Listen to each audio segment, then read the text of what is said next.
The Valkyrie warship Eternal Silence hung in the darkness of space like a predator waiting for prey. And when the small human vessel drifted into their territory, Commander Thalvex barely considered it worth his attention. The ship was nothing special. Just a beaten-up salvage craft with rust marks on its hull and a name painted on the side that read Rusty Nail in human script. And Thalvex had seen 1,000 ships like it during his centuries of service. "Bring it in," he ordered his crew, his 4 eyes narrowing as he watched the tiny vessel on his display screen. "And prepare a containment cell for the pilot." The capture took less than 10 minutes, and the human inside offered no resistance at all, which surprised absolutely no one aboard the Valkyrie flagship, because everyone knew that humans were a weak species with soft bodies and short lifespans.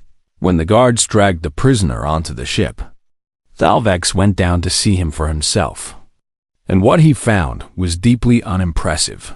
The human was a male of middle years, with gray streaks in his brown hair and lines around his eyes that spoke of age and weariness. And he stood perhaps 2/3 the height of an average Valkyrie warrior with none of their natural armor plating or razor-sharp claws. His name was Marcus Cole, according to the identification documents they found on his ship. And he listed his occupation as independent salvage operator, which meant he was nothing more than a scavenger picking through the garbage of space.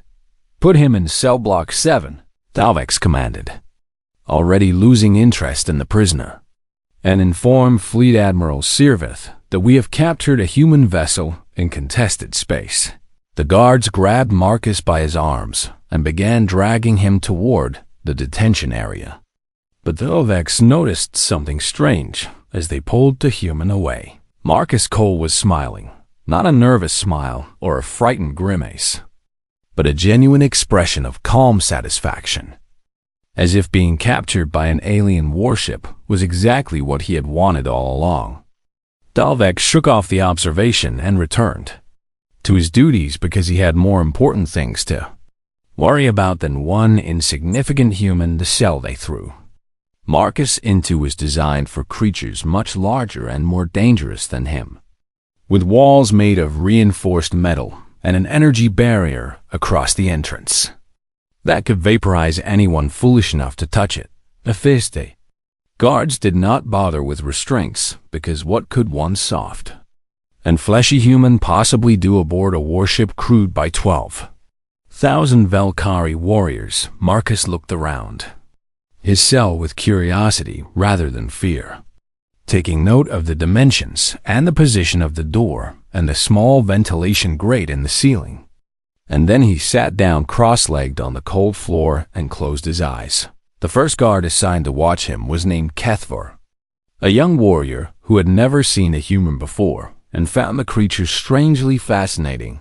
"You do not seem afraid," Kethvar observed through the energy barrier, his translator device converting his words into the human language. Marcus opened his eyes and looked at the guard with an expression that seemed almost friendly. "Should I be afraid?" he asked in return, his voice calm and steady. "You have been captured by the Valkyrie Dominion," Kethvar explained, confused by the human's demeanor, "and you will likely be executed or sold into slavery depending on what the Admiral decides." "I see," Marcus replied, nodding slowly as if this information was merely interesting rather than terrifying. "Tell me something, Kethvar. How many crew members serve aboard this ship?"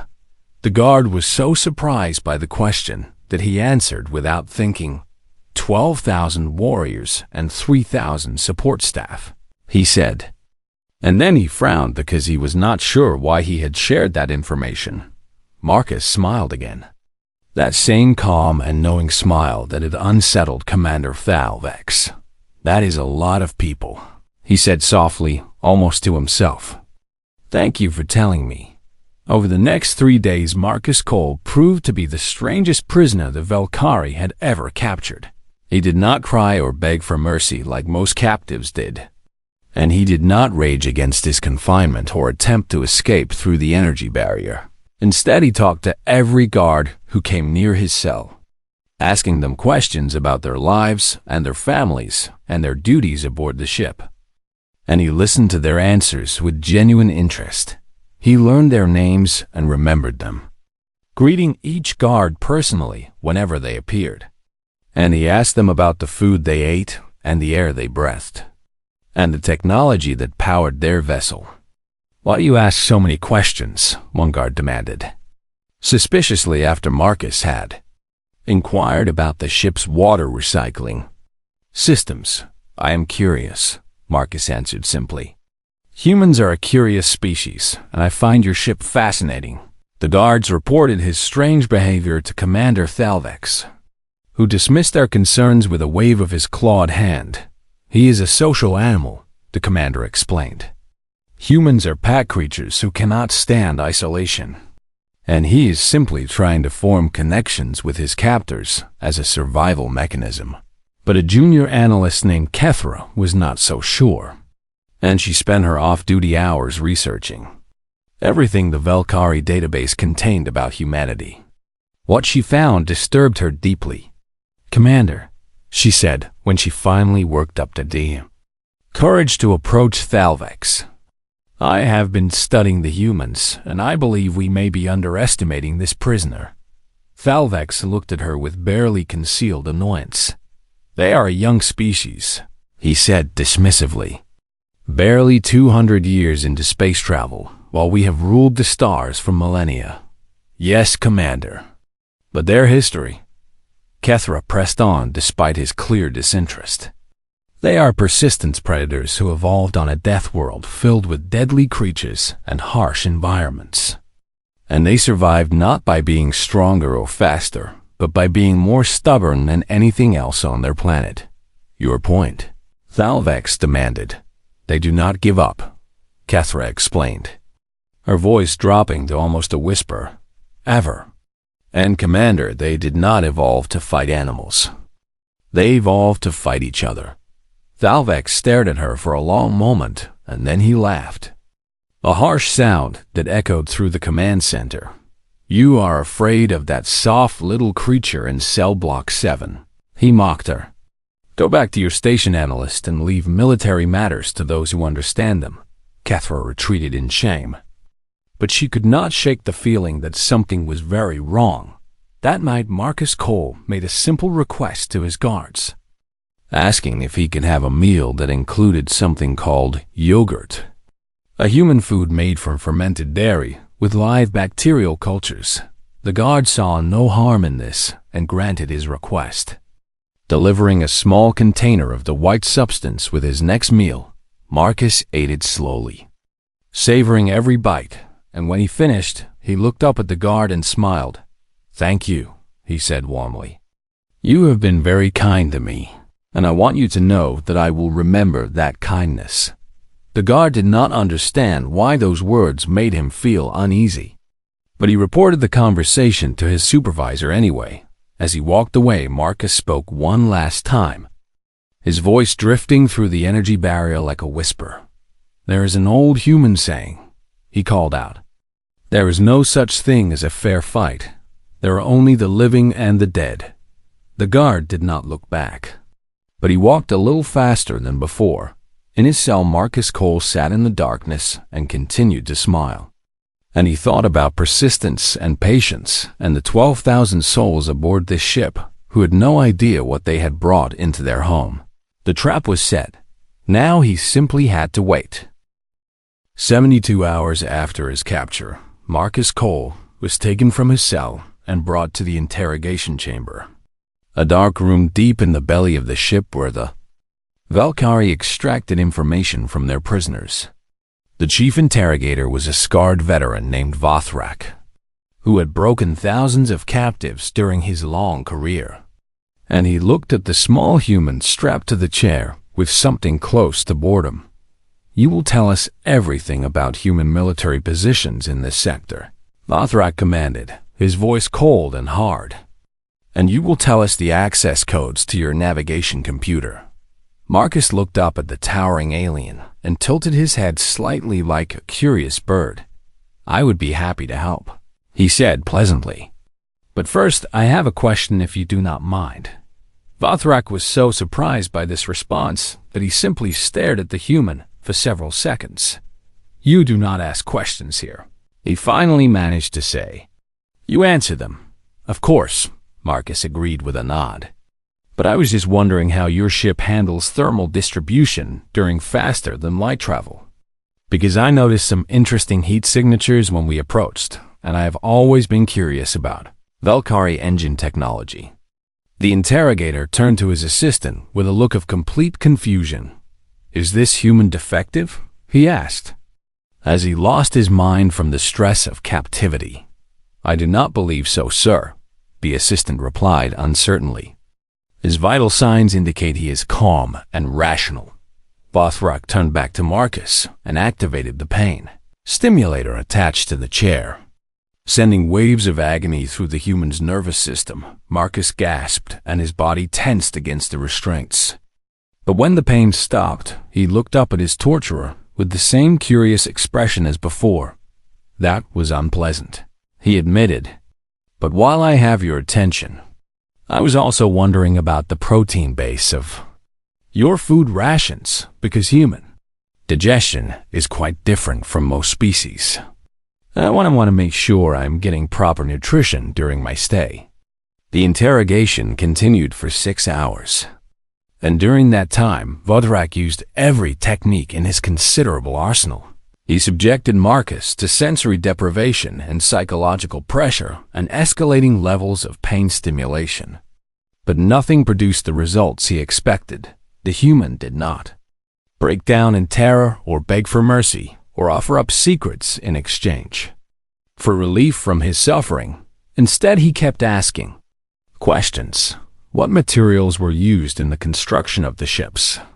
Hull, and how did the artificial gravity system work, and what was the average lifespan of a Valkyrie, and did they have families waiting for them?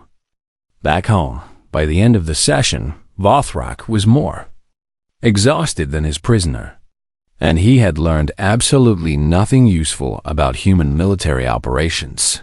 But Marcus had learned the names of 7 new crew members, the approximate location of the engineering section, and the fact that the ship's medical bay was understaffed due to budget cuts from the Dominion government. When the guards returned Marcus to his cell, he thanked them politely and asked about their shift schedules, because he wanted to know when he would see them again. You are a strange creature, one guard admitted as he locked the cell door.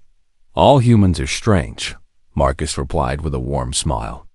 We are a curious people who like to understand the world around us.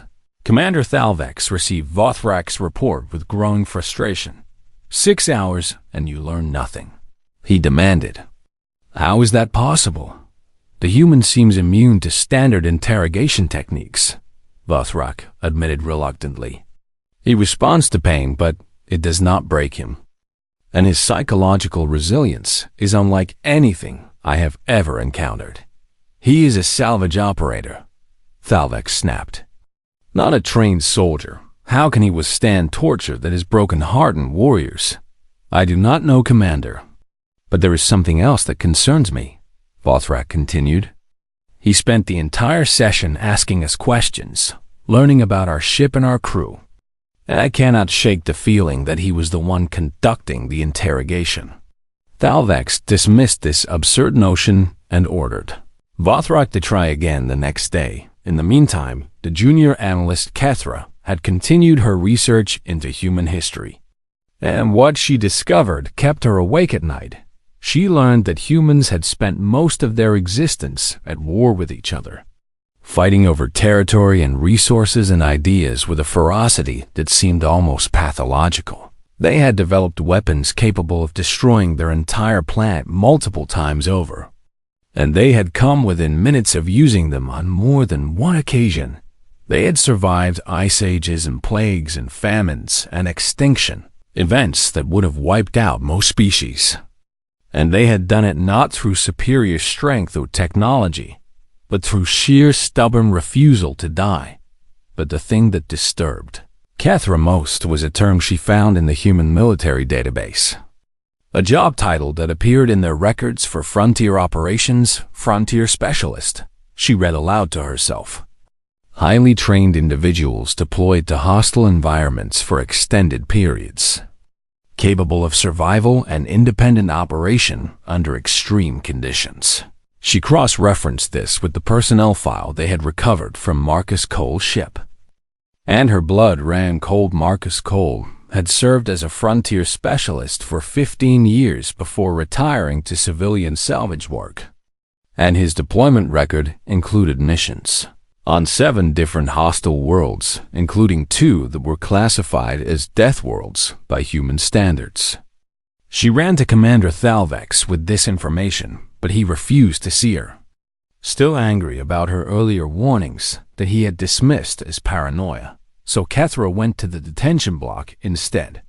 Determined to see the human for herself, she found Marcus sitting peacefully in his cell, his eyes closed in what appeared to be meditation. And when she approached the energy barrier, he opened his eyes and smiled at her. "You are the analyst," he said before she could introduce herself. "The one who has been researching humans? How did you know that?" Kethra demanded. "The guards talk," Marcus explained simply, "and I listen. You would be surprised how much you can learn by paying attention to the people around you." Kethra studied the human with new eyes, seeing not a helpless prisoner, but something far more dangerous. "What are you really doing here?" she asked quietly. Marcus considered the question for a long moment before answering. "I am making friends," he said finally. "Learning names and schedules and routines. Understanding how this ship works and who keeps it running." "Why?" "Because that is what humans do," Marcus replied. "We are social creatures, and we survive by forming connections with those around us."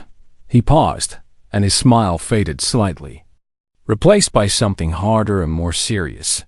"But I will tell you something, Kethra, since you have been kind enough to visit me," he continued. "Humans share everything with the people we care about. Our food and our homes and our stories and even our breath."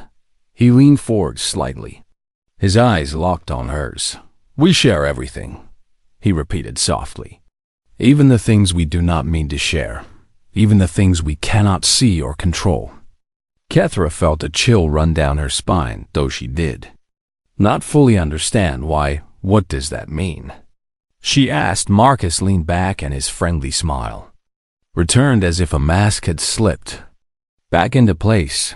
"It means that I hope you stay healthy," he said warmly, "and that you take good care of yourself in the days ahead."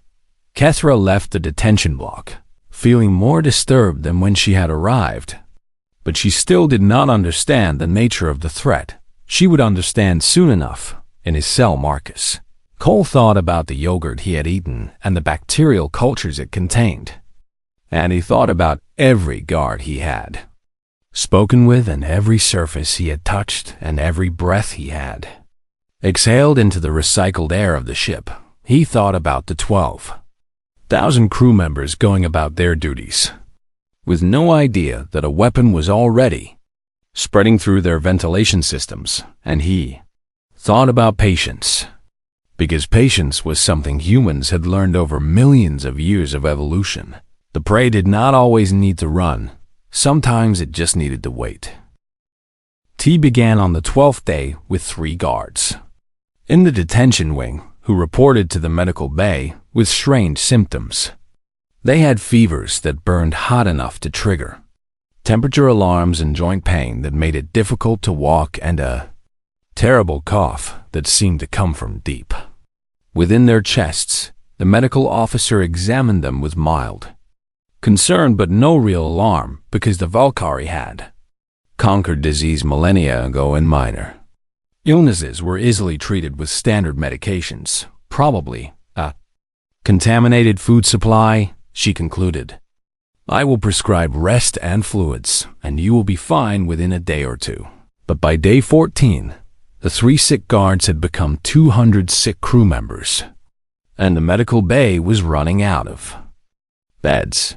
By day 16, the illness had spread to every deck of the ship, and nearly a quarter of the crew was showing symptoms. Commander Thalvex stood in the medical bay surrounded by groaning patients and demanded answers from the increasingly frantic medical staff.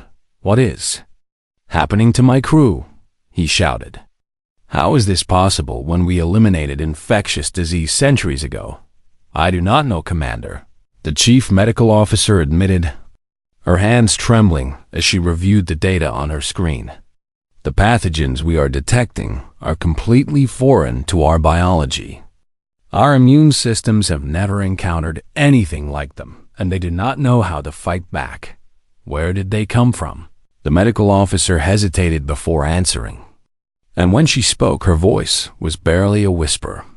"The genetic markers suggest they originated on Earth," she said. "They are human bacteria and viruses that our species has never been exposed to." Thalvex felt something cold settle in his stomach as the implications became clear. The prisoner, he breathed.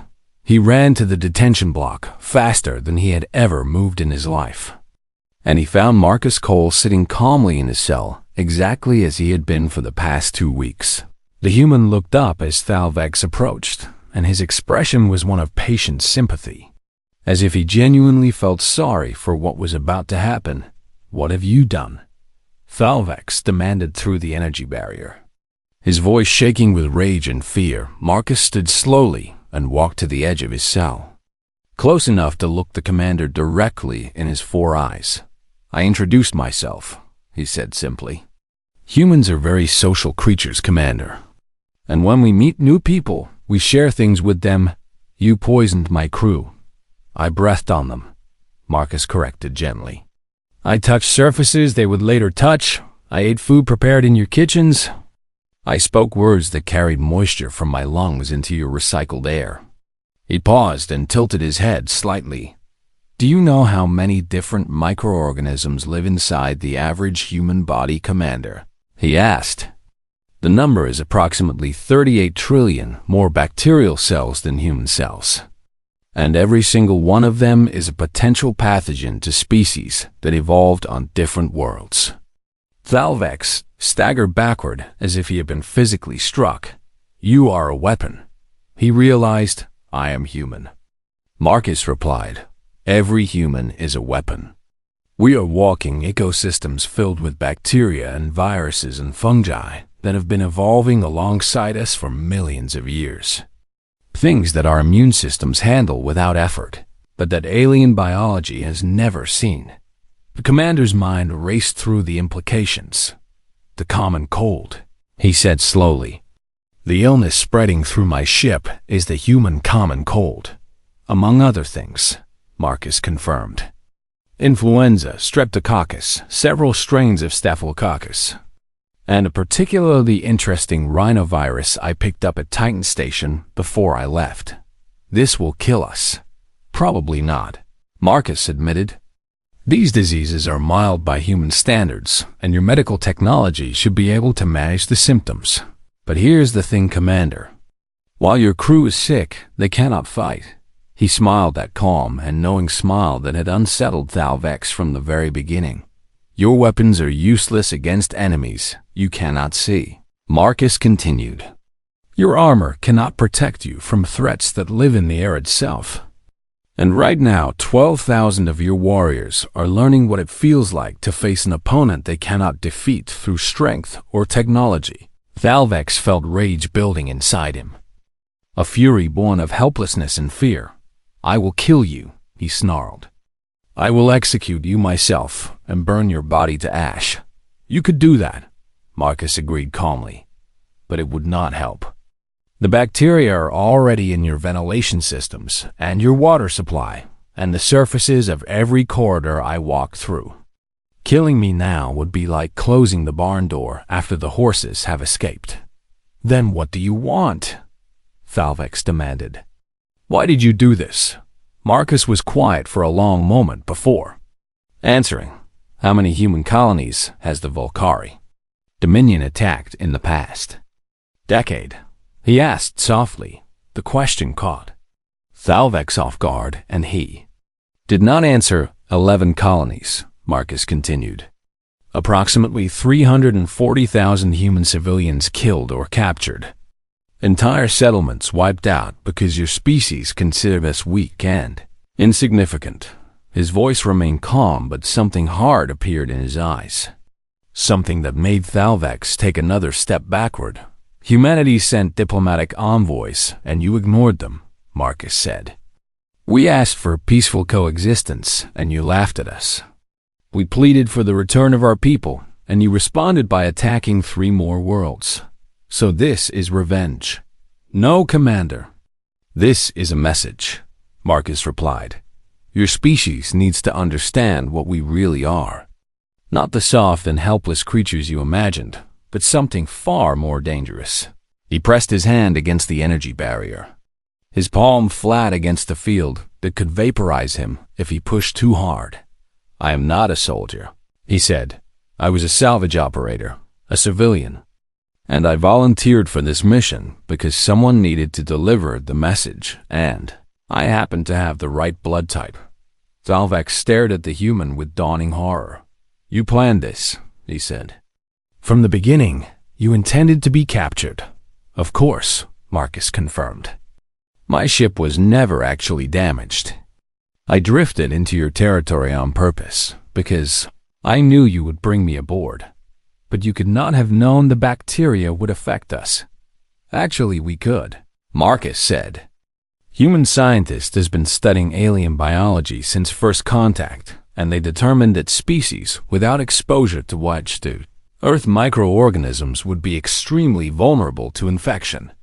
He smiled again, but this time there was no warmth in it. You thought you were capturing a helpless prisoner, he said. But what you actually brought onto your ship was a biological delivery system. A walking plague carrier designed to show you exactly how dangerous humans can be. Thalvex turned and fled the detention block. His mind reeling from everything he had learned. Behind him, Marcus Cole returned to his seated position on the cell floor and closed his eyes. The sickness was spreading through the ship exactly as he had planned. And soon the next phase would begin. He thought about the small transmitter hidden in the false tooth in his mouth. The device that had been broadcasting the ship's location to human forces since the moment he came aboard. Help was coming. But first, he needed the Velkari to understand their situation. He needed them to be afraid, because fear was the first step toward wisdom. And humanity was about to teach the Velkari Dominion a lesson. They would never forget. In the medical bay, the chief medical officer watched the infection projections on her screen and felt despair wash over her. At the current rate of spread, 100% of the crew would be infected within 96 hours, and there was nothing she could do to stop it. On the 18th day, the guards assigned to watch Marcus Cole's cell were found dead on the floor outside the energy barrier. They had not been killed by weapons or claws or any tool that the investigators could identify, and the security footage showed something that made Commander Thalvex blood run cold. The human had escaped his cell and killed both guards with nothing but his bare hands in less than 15 seconds. Thalvex watched the recording over and over, trying to understand what he was seeing. The guards had entered the cell to deliver food, moving slowly because they were weakened by the illness spreading through the ship. And the moment the energy barrier dropped, Marcus Cole had moved. He did not attack like a Velkari warrior with strength and fury, but rather with a cold and terrible efficiency that spoke of years of training and experience. His fingers found pressure points that Velkari anatomy shared with human physiology. His hands wrapped around throats with practiced precision, and his body moved with the fluid grace of someone who had done this many times before. The guards never had a chance. They were larger and stronger than the human, even in their weakened state. But Marcus Cole knew exactly how to use their size against them, redirecting their momentum and striking at vulnerable points while staying clear of their claws. In 11 seconds, both guards lay dead, and Marcus stood over them with the same calm expression he had worn throughout his captivity. Then he walked out of frame and disappeared into the ship. Thalvex ordered an immediate security lockdown, but the skeleton crew could not coordinate an effective response. Half the ship was sick in their quarters, unable to move, and those who remained healthy were stretched thin, trying to maintain essential systems and care for their fallen comrades. The communication channels were overwhelmed with medical emergencies and confused reports, and somewhere in the chaos, a single human was moving through the corridors like a ghost. Marcus had spent 18 days memorizing every patrol route and guard rotation and maintenance schedule on the ship, and now that knowledge served him perfectly. He moved through blind spots and empty corridors, timing his movements to avoid the few crew members still on their feet. And when he could not avoid detection, he dealt with the obstacles quickly and quietly. The Valkyrie warriors he encountered were not weak by any standard, but they were sick and confused and completely unprepared for what they faced. Marcus did not fight fair because humans had never believed in fair fights. He attacked from shadows and used improvised weapons and exploited every advantage the environment offered. And when brute force was required, he applied it with surgical precision to exactly the right targets. A strike to the throat, a thumb in the eye, a knee to a joint that bent the wrong way. These were the techniques of a species that had spent its entire evolutionary history fighting things bigger and stronger than itself. By the time the security teams realized which direction he was heading, Marcus had already reached the engineering section. The chief engineer was a massive Valkyrie named Vordek who had served on the Eternal Silence for over a century. And when the alarms started blaring, he grabbed a plasma rifle and stationed himself at the main entrance to protect the ship's vital systems. He never saw the human coming. Marcus dropped from an overhead maintenance hatch and landed on the engineer's back, wrapping his arms around Vortak's neck before the massive alien could bring his weapon to bear. "I do not want to kill you," Marcus said quietly into the engineer's ear. "Put down the rifle and I will let you live." Vordak considered his options for about 3 seconds before the pressure on his throat convinced him that cooperation was the wise choice. The rifle clattered to the floor and Marcus released his grip, shoving the engineer toward the wall. "Sit there and do not move," Marcus ordered. "I have business with your reactor." He walked to the main control panel and began entering commands with the casual confidence of someone who understood exactly what he was doing. Vordak watched in horror as the ship's reactor began an unauthorized shutdown sequence. "What are you doing?" he demanded. "You will kill us all. The shutdown is controlled," Marcus replied without looking up. "Your reactor will go into safe mode and your life support will continue on backup power. But your weapons and engines will be offline." "Why?" Marcus finished his work and turned to face the engineer with an expression that almost seemed apologetic. "Because I need this ship helpless for what comes next," he said. "I am not here to destroy you. I am here to deliver a message." Fleet Admiral Sirveth received the news of the reactor shutdown in her private quarters, where she had been resting after a particularly bad bout of the illness sweeping through her crew. She was ancient even by Valkyrie standards, with scales that had faded to gray and eyes that had seen 3 centuries of conquest. And she had never in all her long years experienced anything like the past 18 days. A single human had brought her flagship to its knees. She ordered her elite guard to the engineering section, the best warriors still standing on the ship, and she made her way to the bridge to assess the situation. Personally, when her guards reached engineering, they found Marcus Cole waiting for them. He stood in the center of the room, holding a plasma torch to the ship's primary coolant line, a line that if breached would cause a cascade failure in the reactor's containment systems. Come any closer, and I will breach this line, Marcus announced calmly. And then we will all find out what happens when a fusion reactor loses containment. The guards froze, their weapons raised but useless against a threat they could not shoot without triggering the very disaster. They wanted to prevent. Marcus smiled at them. That same patient smile he had worn in his cell. I want to speak with your admiral, he said. Please tell her that the human prisoner requests an audience. Admiral Sirveth appeared on a view screen moments later, her ancient face tight with barely controlled fury. You have made your point, human, she said. What do you want? I want you to listen, Marcus replied. Because I have a message to deliver, and you have one chance to hear it. Speak then. Marcus shook his head slowly.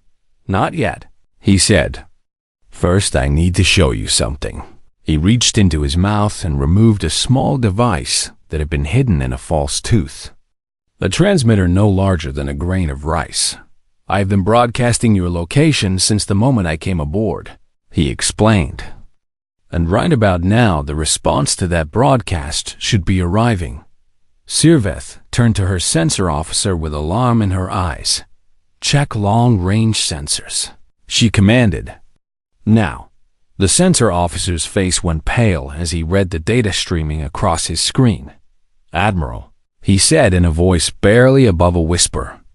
Multiple contacts dropping out of FTL, human military vessels. One count 117 ships surrounding our position. Sirveth looked back at the view screen where Marcus Cole stood with a plasma torch in one hand and the fate of her ship in the other. Now, Admiral, he said softly. Are you ready to receive my message? The human fleet hung in space around the crippled Valkyrie flagship. Weapons armed and targeting solutions locked. Waiting for the order to fire, but they did not attack. They simply waited, patient and silent. Because patience was something humans had learned long ago, and now it was time for the Valkyrie to learn it too. Fleet Admiral Sirveth had commanded warships for 300 years and conquered 17 worlds for the glory of the Valkyrie Dominion. She had faced enemies that outnumbered her forces 10-1 and emerged victorious through superior tactics and the unbreakable spirit of her warriors. She had never known fear, not true fear, not the kind that made your hands tremble and your mind go blank, but standing on the bridge of her crippled flagship, watching 117 human warships hold position around her vessel, she finally understood what fear felt like. Your fleet could destroy us at any moment, she said to the human on her view screen. Why do they hesitate? Marcus Cole stood in the engineering section with the plasma torch still in his hand. And when he answered, his voice was calm and almost gentle. Because we do not want to destroy you, he said. We want you to understand something. And destruction would not serve that purpose. What could you possibly want us to understand?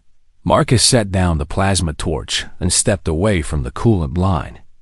A gesture of good faith that left him completely vulnerable to the guards, still pointing weapons at him. Your fleet has attacked 11 human colonies in the past decade, he began. You killed 340,000 of our people because you considered us weak and insignificant. A soft species barely worth noticing. Sirveth said nothing because everything he said was true. We sent diplomats and you ignored them, Marcus continued. We asked for peace and you laughed at us. We begged for mercy and you responded with more attacks. You were prey, Sirveth admitted. That is the way of the universe. The strong consume the weak. I understand, Marcus replied. And surprisingly, there was no anger in his voice. That is why I volunteered for this mission. To show you that your assumptions about humanity were wrong. He began walking toward the view screen. And the guards tensed but did not fire. I am not a soldier admiral, he said. I was a salvage operator. A civilian who spent his days picking through the garbage of space. And I volunteered to be captured because someone needed to deliver a message, and I happened to be willing. One man brought my flagship to its knees. Sirveth observed bitterly. One ordinary man. Marcus corrected. That is the point, Admiral. I am not special. I am not unique. I am simply human. He stopped walking and looked directly into the camera. Every human you have ever encountered is capable of what I did, he said slowly, letting each word sink in. Every man and woman and child in our species carries the same biological weapons I carry. The same stubborn refusal to surrender. The same capacity for violence when pushed too far. Sirveth felt the cold weight of understanding settling over her. You are saying that any human could do this. I am saying that 8 billion humans could do this, Marcus replied. 8 billion walking ecosystems filled with bacteria and viruses your species has never encountered. 8 billion persistent predators who evolved on a death world and survived by being too stubborn to die. He spread his hands in a gesture that encompassed the sick, crew and the disabled reactor and the fleet waiting outside. This is what one human did in 18 days with no weapons and no resources except patience and biology, he said. Imagine what we could do if we actually tried. The bridge was silent as the implications sank in. The Valkyrie had spent millennia conquering species across the galaxy, secure in their belief that superior technology and warrior culture made them invincible. But technology could not protect them from an enemy that lived in the air itself. And warrior culture was meaningless against an opponent who did not need to fight to win. What do you want?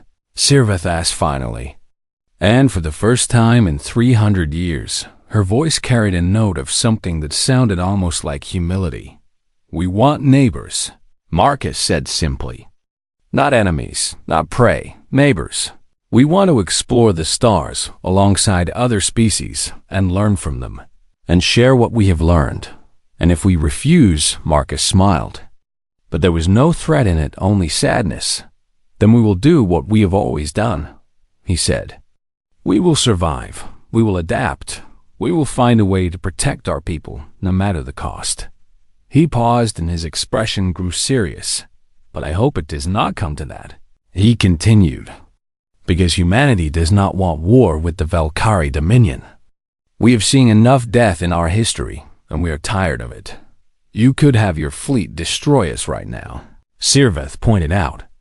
Why negotiate when you hold all the power? Because destroying you would only prove that we are what you thought we were, Marcus replied. A violent species that solves problems through bloodshed. He took a deep breath and let it out slowly. We are capable of terrible violence, Admiral. That is true, but we are also capable of mercy and compassion and friendship. And I would rather show you those qualities than prove how dangerous we can be. Sirveth studied the human on her screen for a long moment. He was small and soft and physically unremarkable. Nothing like the proud warriors of her species. And yet he had single-handedly brought her flagship to its knees. Through nothing but patience and planning and the invisible weapons he carried in his own body, she thought about her crew, half of them sick with diseases they had never encountered. And she thought about the fleet surrounding, a ship with weapons that could reduce them to atoms in seconds. And she thought about 8 billion humans waiting in the darkness of space. Each one a potential weapon, each one capable of doing what this unremarkable man had done. Release the colonists, she said quietly to her communications officer. Send orders to all Valkyrie forces to withdraw from human territory immediately. Admiral, Commander Thalvex protested. You cannot surrender to these creatures. I am not surrendering, Sirveth replied without looking at him. I am choosing wisdom over pride. Something I should have done when the first human diplomat came to us in peace. She turned back to the view screen. We will return your people, she told Marcus. And we will accept a treaty recognizing humanity as equals. But I want you to know something human. What is that, Admiral? I have lived for 3 centuries and conquered 17 worlds, Sirveth said. And I have never been more afraid than I am at this moment. Not of your weapons or your fleet, but of you. Of the thing you represent. Marcus nodded slowly. I understand, he said. And I am sorry that fear was necessary to bring us to this point. But I hope that someday fear will become respect, and respect will become friendship. Perhaps, Sirvath allowed. But for now, I want you off my ship before you infect anyone else. Marcus laughed. A genuine sound of amusement. Fair enough, Admiral, he said. But, before I go, I have one more thing to tell your government when you report what happened here. What is that? Marcus held up his hand. Fingers spread in what Sirvath would later learn was a human gesture of greeting. Tell them that we do not want war, he said. Tell them that we want peace and cooperation and mutual prosperity. His smile faded and something hard appeared in his eyes. But also tell them that if they come for us again, if they attack our colonies or capture our people or threaten our children, we will not send diplomats next time. He paused and let the silence stretch. We will wave hello, he finished softly. And then we will wait. 3 months later, the Treaty of Valkar was signed in a ceremony attended by representatives of both species, human. Ambassadors were given sealed quarters on all diplomatic vessels and strict protocols were established to prevent biological contamination. And no Valkyrie ever shook hands with a human again. Marcus Cole returned to salvage work in the outer systems. And when people asked about his time on the Eternal Silence, he would just shrug and change the subject. Someone had to go. He would say, if pressed. I figured it might as well be me. Across the galaxy, species began updating their threat assessments for humanity, reclassifying them from minimal concern to existential hazard. Not because of their weapons or their ships or their technology, but because of what they were: persistence predators who smiled at you and learned your name and asked about your family. Creatures who carried invisible weapons in their very blood and breath. A species that never stopped, never surrendered, never gave up, and always waved hello in the darkness between stars. Humanity continued to spread, building colonies and making friends and proving over and over again that they were exactly what Marcus Cole had promised. Neighbors who wanted peace, but neighbors you never ever wanted to fight, because humans did not believe in fair fights. They were only the living and the exister. Dead and humans were very, very good at being the living.